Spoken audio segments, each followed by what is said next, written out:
You know, you've always been known to the entire family as a prankster and a practical joker. I don't know why. Ain't that something to be known for? Yeah.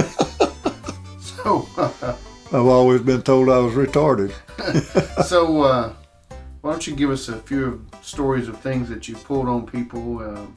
I think about my Granny Alta, the one you pulled on her, and, a couple of things that you pulled on her, and maybe it'll jog your memory on some other stuff. Well, I was working nights on a job, and I called my mother-in-law, Alta, disguised my voice, told her I was working with it was Ma Bell Telephone at that time.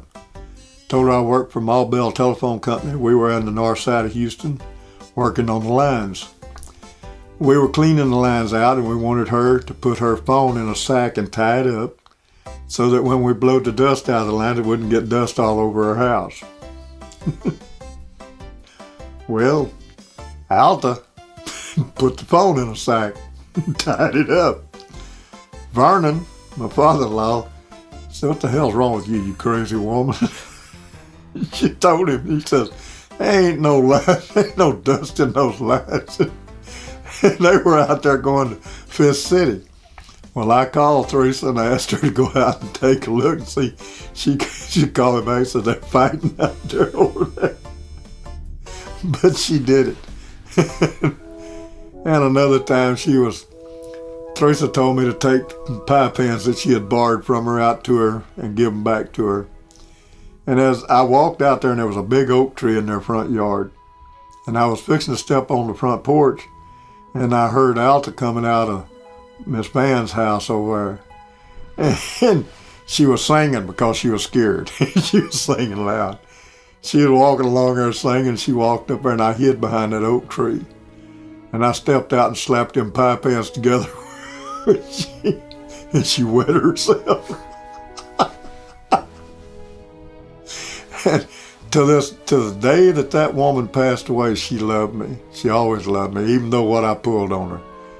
I even put a Autobomb on a truck on her one time. It scared the pudding out of her, but regardless of what I pulled on her, she still loved me.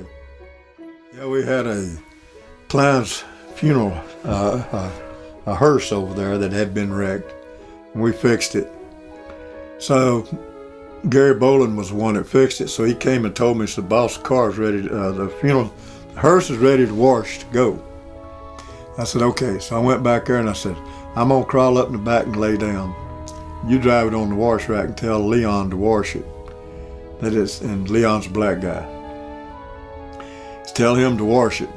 There's a funeral today at 2 o'clock and they need it. So he drove it on the wash rack and I could hear Leon said, "Oh man, don't bring that thing on this wash rack." I said, "I don't like them old cars. So they got death all in them."